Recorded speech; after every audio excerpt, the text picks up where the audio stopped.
바울 외의 사도들의 말씀에도 구원은 예정된 것임이 나타나 있습니다.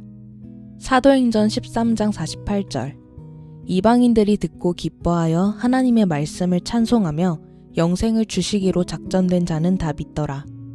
요한복음 15장 16절 너희가 나를 택한 것이 아니라 내가 너희를 택하여 세웠나니. 요한복음 6장 37절, 39절, 44절 아버지께서 내게 주시는 자는 다 내게로 올 것이요 내게 오신 자는 내가 결코 내어 쫓지 아니하리라. 나를 보내신 이의 뜻을 행하려 함이니라. 나를 보내신 이의 뜻은 내게 주신 자 중에 내가 하나도 잃어버리지 아니하고 마지막 날에 다시 살리는 이것이니라. 나를 보내신 아버지께서 이끌지 아니하면 아무라도 내게 올 수 없으니. 베드로전서 1장 2절 곧 하나님 아버지의 미리 아심을 따라 성령 하나님의 거룩하게 하심으로 순종함과 예수 그리스도의 피 뿌림을 얻기 위하여 택하심을 입은 자들에게 편지하노니 은혜와 평강이 너희에게 더욱 많을지어다. 성경을 통하여 구원은 예정된 자들이 받는 것임을 분명히 말씀하고 있음을 보았습니다. 그 어디에도 구원이 인간의 노력으로 인간의 자유의지, 즉 의지의 자유로 받을 수 있다고 전하는 사도들은 없습니다. 사도들의 가르침은 구원의 예정이라는 것이며 그 가르침은 4세기까지 내려왔습니다. 이제 펠라기우스주의에 대해서 살펴보겠습니다. 우리는 이 펠라기우스주의에 대해 알아둘 필요가 있습니다. 왜냐하면 이 펠라기우스주의가 훗날 도르트 회의를 통하여 벌어진 알미니안주의자들의 주장과 동일하게 서 있는 주장들이기 때문입니다. 17세기 알미니우스에게 영향을 준 코른헤르트의 주장들은 어느 날 갑자기 나온 것이 아니라 역사적으로 4세기의 펠라기우스주의에서 영향을 받은 것임을 알아야 합니다. 4세기에 구원은 예정된 자들이 받는다는 성경의 가르침에 대해 큰 논쟁이 벌어지게 되었습니다. 그것은 어거스틴과 펠라기우스의 논쟁입니다. 어거스틴은 신학자와 교부로 교회 역사에 있어서 아주 중요한 위치를 차지하고 있으며 펠라기우스는 영국의 수도사와 철학자로 자신의 잘못된 이론을 내세워 이단으로 정죄받은 자입니다. 어거스틴과 펠라기우스의 논쟁을 살펴보면 다음과 같습니다. 어거스틴은 아담을 통한 원죄는 전 인류에게 유전이 되며 그 죄의 결과로 죽는다고 가르쳤습니다. 그리고 구원은 사도들의 가르침과 같은 하나님의 예정된 자들이 받는 하나님의 은혜임을 주장하였습니다. 그러나 펠라기우스는 아담을 통한 원죄를 부인하였고 그 죄는 아담에게만 국한된다고 하였습니다. 그러므로 아담의 원죄는 유전되지 않으며 아담은 처음부터 죽는 존재로 창조되었다고 합니다. 그리고 구원은 율법을 지키려는 인간의 노력과 자유의지로 받을 수 있다고 주장하였습니다. 논쟁 가운데 구원에 대한 부분을 살펴보면 펠라기우스는 인간의 노력과 자유의지를 통하여 구원을 얻을 수 있다고 합니다. 하나님의 예정을 부인하고 인간의 선택을 말하고 있습니다. 이것은 성경의 가르침에서 벗어난 인본주의적 가르침입니다. 이 논쟁은 416년 카르타고에서 펠라기우스주의가 이단으로 정죄받고 418년 펠라기우스가 파문을 당하는 일로 결론이 내려졌습니다.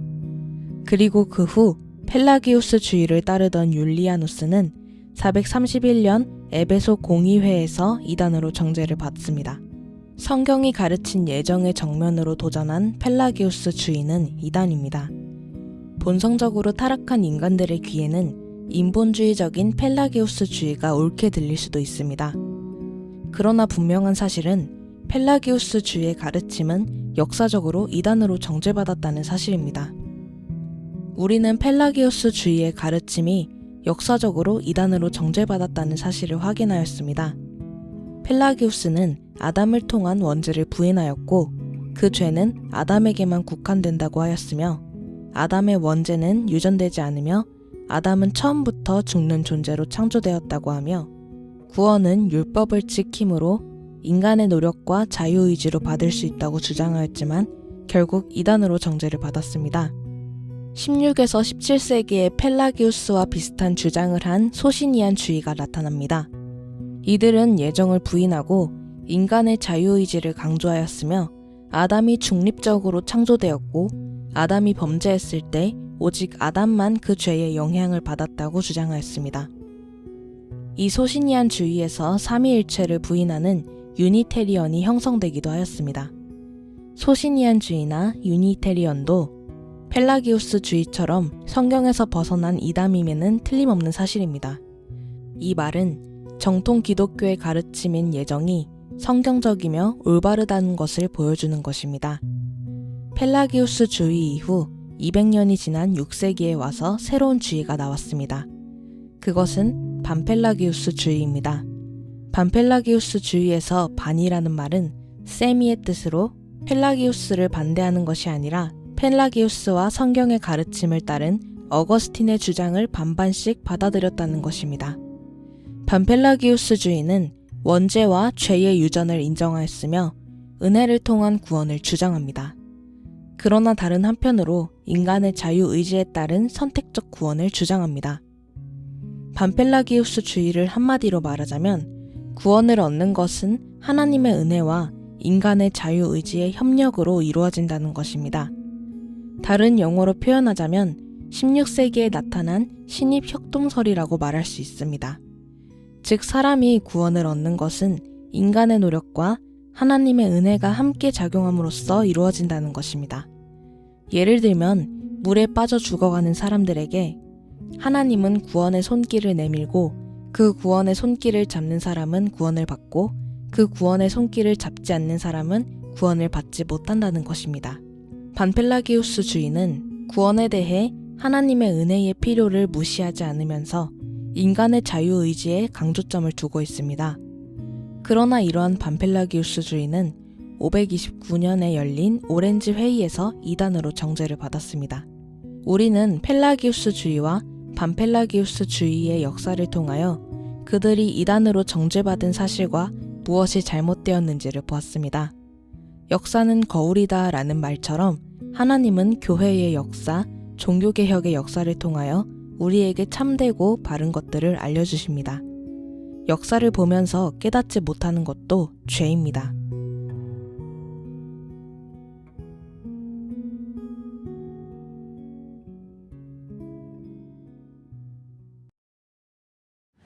너희 만민들아 손바닥을 치고 즐거운 소리로 하나님께 외칠지어다.